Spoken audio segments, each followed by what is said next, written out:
After a police raid that sent shockwaves across the country, Kansas lawmakers are taking action. We're taking a look at what issues they're tackling. Plus, we have new video from the raid. What went down behind closed stores? And later, we're getting answers from the top state leaders on fentanyl. What steps they're taking next to combat the ongoing crisis? That's coming up. You're taking a look inside Kansas politics. Welcome in. I'm Rebecca Chung. We're continuing coverage of the Marion County raid. Police raiding a newspaper and the home of its 98-year-old owner. Now lawmakers are pushing to change search warrant laws in the state. Joining me today is Kansas House Minority Leader Vic Miller, who's leading the charge with the new bill.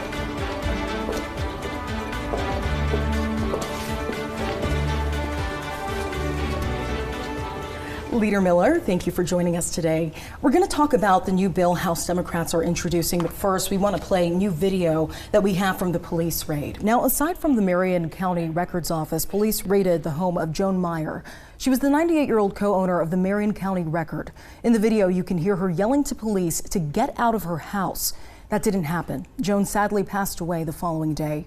Here's a glimpse of what happened when police entered her home. Your mother loved you. You love your mother. Police chief, you're the chief. Oh God, get out of my house. You're the truth. Get out, stand outside. You can stand outside that door and you still see them. I don't want you in my house. I don't want you if you do not take them. What?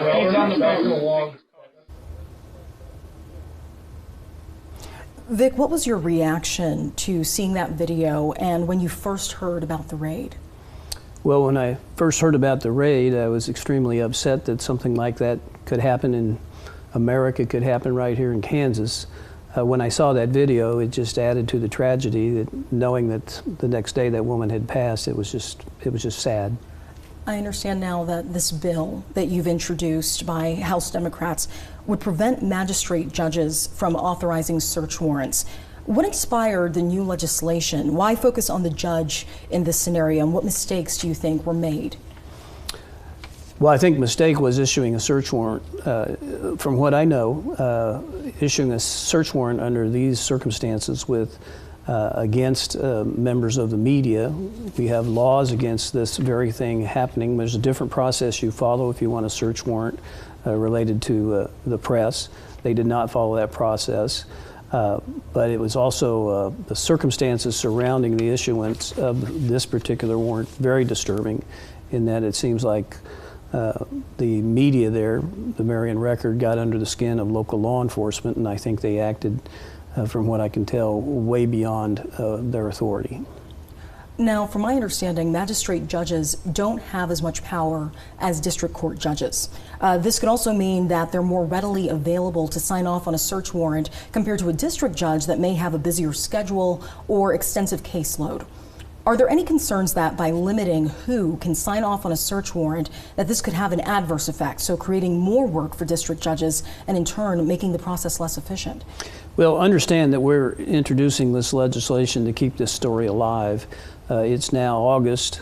We don't go back into session until January.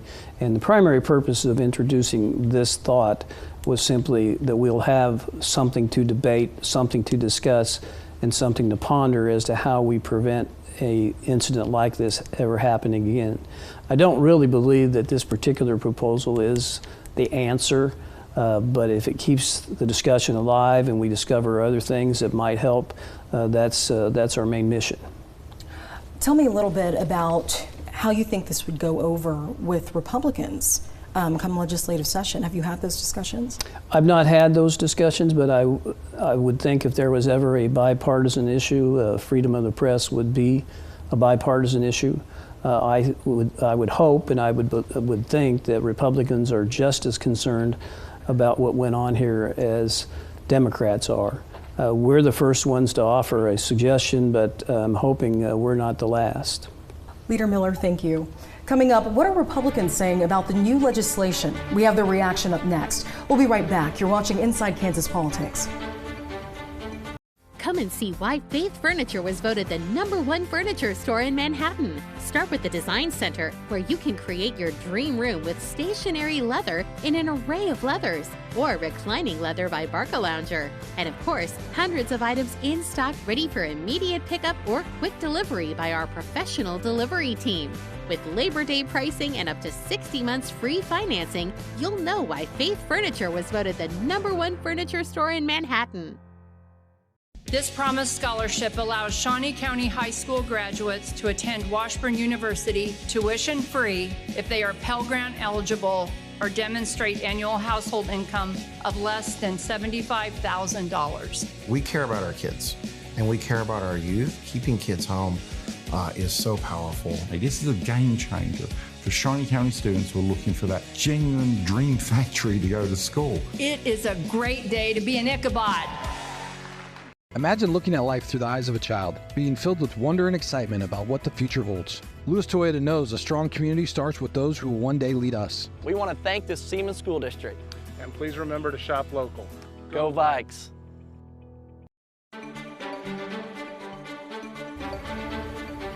Welcome back to Inside Kansas Politics. I'm Rebecca Chung here with House Minority Leader Vic Miller to discuss a new search warrant bill that's on the table.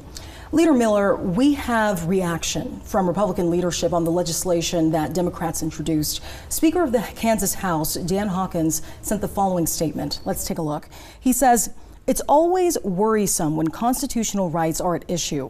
A number of legislators have expressed concerns with these events, but also ensuring that we don't act rashly and unintentionally deprive law enforcement of the tools they need to do their jobs. This bill and likely others will be introduced into the legislative committee process to determine what, if any, action needs to be taken." What are your thoughts on what he has to say about the new search warrant bill? Actually, I'm encouraged by that statement because, again, we've said in introducing this idea that we hoped it wasn't the only one. And certainly this particular proposal, if enacted, could be abused as well. What we're looking for are other ideas. We want something foolproof. We want something that there will be consequences if it ever occurs again. That's one of the things that worries me, is that if there are not consequences to something this rash, then it's more likely to happen. But I'm pleased to see the Speaker mentioning that others are concerned about this little document called the Constitution. There's a very important part to this that's called freedom of the press, and we hope that we will, in a bipartisan way, approach it in that regard. Now, when I read his statement, I'm looking at the part where he says a number of legislators have expressed concerns with these events, but also ensuring that we don't act rashly and unintentionally deprive law enforcement of the tools they need to do their jobs. And I think it kind of goes back to when you limit perhaps maybe a magistrate judge from doing that job or stepping in, are we causing, unintentionally even, an adverse effect where district judges may not be able to do their jobs efficiently, or these search warrants may not be able to go out efficiently? Well, actually, it's not supposed to be that efficient when it involves the media. There's actually a process that requires that you go to court, seek subpoenas before you ever go the search warrant route. So I don't see holding to that current law, that's current law, but holding to that current law as it relates to media searches, that's rash at all, and neither did the legislature years and years ago when they first enacted that. So you're not expecting pushback on that in discussions next year? Oh, there will be probably people say that there's a need for magistrates to have this ability. Keep in mind that in this particular instance, the magistrate judge was a law-trained attorney, but many magistrates aren't even that. And when you talk about something as having the impact of searching a person's private property, that's a fairly significant event, and there should be a fairly significant amount of thought that goes into doing that before you do it. Now, I know you're hoping that this also opens the door to a deeper conversation about search warrants and how to support First Amendment rights in Kansas. One of the topics you mentioned during the press conference this week is Kansas's SHIELD law. This law essentially protects information procured by journalists. Under the law, information means any information gathered, received, or processed by a journalist in the event of news gathering. That could be notes, outtakes, photographs, tapes, and other recordings, etc. Some are saying that this law should have prevented the raid in Marion County from even happening. What checks do you think the legislature should consider or put in place to make sure that this law is enforced? Well, again, the SHIELD law is what I was just referring to a moment ago in terms of those protections that are currently there. It was not followed in this instance, and we need to take a look at that very thing, is what are the consequences? Should there be more consequences when, as in this case, it was not followed? What sort of specifics would you think to bring up next year when it comes to that topic? Well, that's what we're looking to have a conversation about. Again, this little bill that we've proposed is a mechanism, it's an attempt to make sure that we have a full-body discussion about all matters that we can consider, all things that we might do to ensure that this does not happen again. It's just too egregious when we talk about the ultimate outcome, perhaps having a chilling effect on our media, on our press. They do the public a service for the public. They bring transparency to the table, and if we do anything that affects their ability to do that, puts a chill on their efforts to do that, I don't think that's anything anyone would want. What are you hoping to see next year? I know some have floated the idea of this situation even being investigated. Do you think this is something the legislature will take up or should take up? Well, actually, I think there should be an investigation, but the investigations, I think, are better done by law enforcement. I would expect the Attorney General should and would be all over this in terms of seeing what went wrong. I understand that he's looking into this underlying allegation that someone's identity was stolen. It doesn't appear to me that that occurred, but much more serious, and I think what he should be focusing much more on investigating is what went into the event and what went wrong surrounding the event. Vic, thank you. After the break, top state officials are tackling the fentanyl crisis in Kansas. We're breaking down key takeaways from a week of action for state leaders and what steps they're taking next. We'll be right back. You're watching Inside Kansas Politics. Mental health is about emotional health and brain health.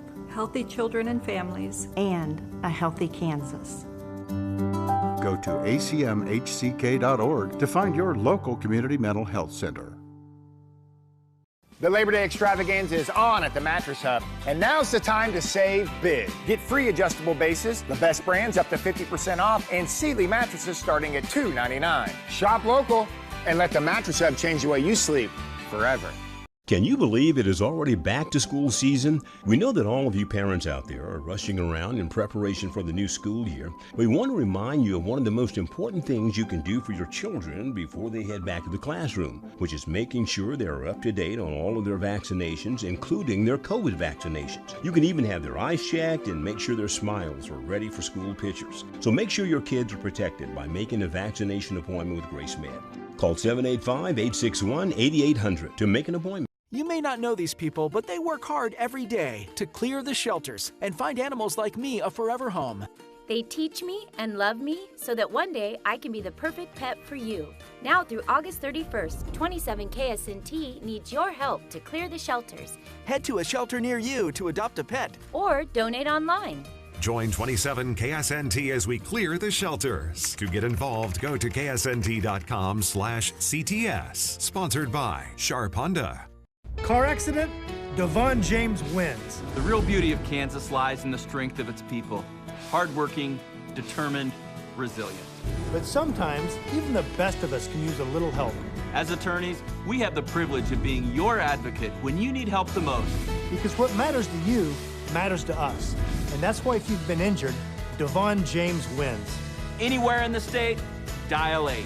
Call 888-8888.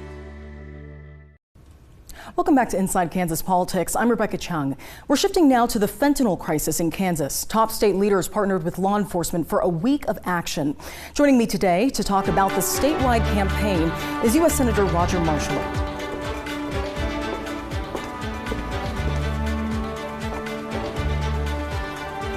Senator Senator Marshall, thank you for joining us. You bet, Rebecca. It's great to be back with you, especially on set. Great to have you here. Well, I know you led this week of action here in Kansas. What are some of the goals of this campaign, would you say? Yeah, well, Rebecca, with our students going back to school for the most part this week, last week, next week, we want to get the word out there that every parent, every teacher, every grandfather, grandmother, that they understand that one pill can kill.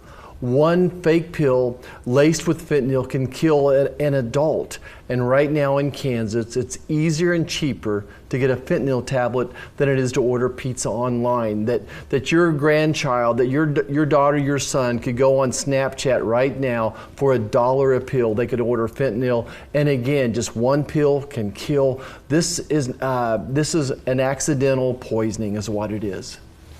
From my understanding, I know you've spoken with law enforcement and healthcare leaders about this issue.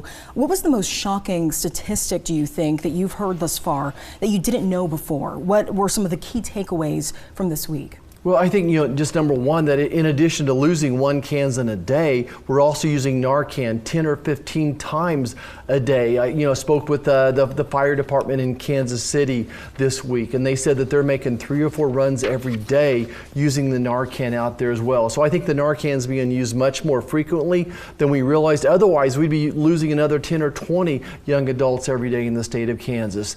And I think I just want to emphasize again that nobody's immune to this.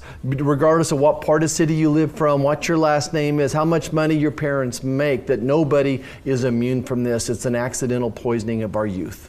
And it is a prevalent issue among youth. Can you talk a little bit about that? Well, I think number one is want to emphasize that the cartel is alive and well across the state of Kansas now, that these drugs are smuggled up across the border, and it is taking out young youth. This is the #1 killer of our young adults across the state of Kansas, across America. The United States has lost more young adults from fentanyl poisoning the past year than the entire losses during the Vietnam War. Now, outside of just raising awareness, when it comes to developing an action plan, at the federal level, what do you think Congress should consider? And is there any new legislation that you plan to introduce when you return to D.C.? Well, I think we've already laid a lot of the groundwork. Our Cooper Davis bill, named for Cooper Davis, a young, wonderful young man that he and his friends ordered just 2 Percocet tablets online. Cooper took 1/2 of a tablet and died. So we named our legislation after him to force social media companies to cooperate with law enforcement. So we passed that through committee. This is a bipartisan bill. We hope we get that to the Senate floor for the vote. It makes its way through Congress on the other side as well. We've also had legislation to make fentanyl a Title I type of drug as well, a Class 1 drug, which would also help law enforcement enforce it as well. And give me an update on this Cooper Davis Act. How far along are you in that? Do you think that it's likely to pass sometime soon? Well, I think so. I hope that in September we get back, that we'll find enough time in the legislative calendar to pass it. But sometime this fall, I do think that we'll get it to the Senate floor. We have the votes to do it. Again, it's a bipartisan bill. I think it has a great opportunity. I can't quite speak as optimistically on the House side. They seem to have a lot of things on their plate right now. So unfortunately, I don't know where it'll make its progress on the House side. Is there anything that possibly can be done, do you think, at a state level in Kansas? What sort of legislation can they take up, can lawmakers this year as they're going into session? Gosh, Rebecca, I'm not sitting here thinking anything jumps out to me. I think the best thing that they can do is awareness, and whatever we can do to push the cartel out of here. And I think that would be to give the law enforcement even more tools, whatever they think would help them in that standpoint. Senator Marshall, thank you. Up next, we're sitting down with the director of the Kansas Bureau of Investigation. We're talking about the next steps for law enforcement. We'll be right back. You're watching Inside Kansas Politics. Growing the market for Kansas-made E15 is a win-win for Kansans. What's E15? It's fuel with 15% ethanol compared to the usual 10% in regular unleaded. E15 is more affordable, has better performance, and runs cleaner than regular unleaded, meaning Kansas drivers can go further for less. From helping Kansas farm families by stabilizing grain prices, helping Kansas become more energy independent, and adding more than 4,000 jobs in Kansas, more of our money stays right here at home because of ethanol. Visit fueledbykansas.com to find a station near you. It's Renewal by Anderson's 28th anniversary, and that means you get to celebrate with an extraordinary offer. For a limited time only, get 28% off your entire project, plus no money down, no interest, and no payments for a whole year. You can cash in on this great deal and remain confident you're getting the best product and service out there. We have a survey that's sent out after installation, and most of those surveys come back with they love the way the window was sold, the way it was installed, financing that's available, and all the different combinations that are available also. Renewal by Anderson has spent decades perfecting our patented Fibrex windows, ensuring they'll last for many more years to come. It doesn't rot, it doesn't peel. Unlike some of the early concepts of composites, they had problems because they rushed them to market. We spent over 20 years developing the Fibrex. Celebrate our 28th anniversary with 28% off. Call the number on your screen or visit rbabestoffer.com to take advantage of this exclusive offer. Renewal by Anderson, the better way to a better window. Save on all your favorite brands from Vanderbilt's. End of season sale. Get men's full blue shorts starting at $9.99. Just in time for back to school, new arrivals of Hey Dude, Wendy and Wally styles. Wolverine I-90 work boots, available in soft or safety toe, your choice, $109.99. Save $34 on Wolverine overpass boots. Sale price, $129.99. Work boots center, Vanderbilt. Welcome back to Inside Kansas Politics. I'm Rebecca Chung. I'm here with Director Tony Mativi to talk about key takeaways from a statewide week of action. Director Mativi, this week of action was focused primarily on raising awareness in communities across the state. We've spoken about how important this engagement and partnership is when it comes to this issue. What are you hoping that law enforcement also takes away from this week? This week is really important to us, Rebecca, because I can talk with you for hours about our targeted enforcement efforts, the things that we're doing to try to take fentanyl off the streets as law enforcement. I can tell you that since June, the KBI, in conjunction with our partners, we've managed to take more than 100,000 fentanyl pills off the streets in Kansas, which I think is a tremendous accomplishment. But no matter how hard we work to do targeted enforcement as to fentanyl, there is no way we will be able to enforce our way out of this problem. We have to raise public awareness. We have to educate teenagers in particular, along with their parents, their teachers, and their friends about just how dangerous this drug is, and that one pill really can kill. And that's what's so important about this week, is that you are helping us get the word out and educate people about just the terribly dangerous nature of this problem. It's making sure that the community also has the knowledge they need to combat this issue. This really has to be a whole of society approach. It can't just be law enforcement. We also talked about, this being a prevalent issue among youth right now. I know one way schools have been combating the surge in opioid overdoses is stocking up on Narcan. So this is a medication that's supposed to reverse the effect of an overdose. Mm-hmm. Is there anything else law enforcement can do to work with schools to focus on drug prevention as opposed to the adverse effect of drug use? Yeah, the Narcan is important. We are seeing right now about twice the number of Narcan saves that we're seeing as we're seeing deaths. So that means for every death that we see from a fentanyl overdose, we see 2 people saved by Narcan. So that's huge. That's very important. Again, what we're doing as law enforcement to target our enforcement at fentanyl is very important. But the main thing is we've got to educate people on the problem. Fentanyl overdoses are the leading cause of death for Americans under 40, but we know that these dealers are particularly targeting kids, and they're using social media. So not only do we have to teach the kids how dangerous this is, and that experimenting is really nothing that can be tolerated anymore because it may very well kill you, but we have to let the parents know that their kids are getting this through social media, and they have to be aware of what their kids are doing on social media to help protect them. And we were speaking with Senator Marshall and his legislation that's moving forward on the federal level. How big of an impact could that have with an issue like this? So Senator Marshall's been an incredibly valuable partner. The legislation is important. He's also been leading roundtable discussions around the state where he brings law enforcement leaders together with community members, both from the schools and from healthcare. And that's, I think, really important to get us all talking and working together because we all see the problem from a different perspective. If we add the legislation on top of that, I think we could really get a synergistic, sort of compounded help here. And that's really what we need when dealing with a problem of this magnitude. Now, this week of action is just one step I know that the state is taking. Not too long ago, we spoke about the Joint Fentanyl Impact Team, as you mentioned, and how fentanyl tracking canine officers are now being added to the KBI. What are some of the next steps law enforcement is looking at to tackle this crisis? So the JFIT, the Joint Fentanyl Impact Team, was huge. We are targeting every single modality by which fentanyl can be trafficked into and through the state of Kansas. We have a wonderful partnership with the Highway Patrol. The new superintendent is just a tremendous partner, very cooperative, working with us. They already do a really great job with highway interdiction, with troopers getting out there and making traffic stops and finding people that are trafficking fentanyl on our roadways.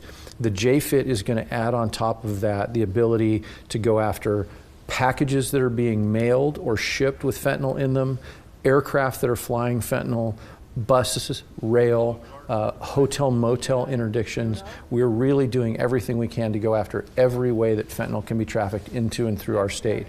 But on top of that, we're also doing a social media campaign. Senator Marshall has people on his staff who generate social media content, and they get that out to law enforcement and allow law enforcement to use that. And really the senator takes no credit for that. His logo's not on there. We at the KBI, for example, take those social media materials, put our logo on, and push them out through our social media accounts, thanks to the senator. So that's I think, a huge step for us, something that we're doing very actively to engage the community in this effort. Director Mativi, thank you. And that was your look inside Kansas politics. If you want to keep up to date on all things Kansas politics, then follow us on social media. Follow us on Twitter at @InKansasPolitics and on Facebook. Just search Inside Kansas Politics. We'll also post the full video on YouTube. Just search KSNT News and check ksnt.com/inside-kansas-politics for past episodes. If you have a story you want Kansas state legislators to hear or topics you think we should cover, let us know. You can email us at ikp@ksnt.com. We'll see you right here, same time, same place. Have a good day.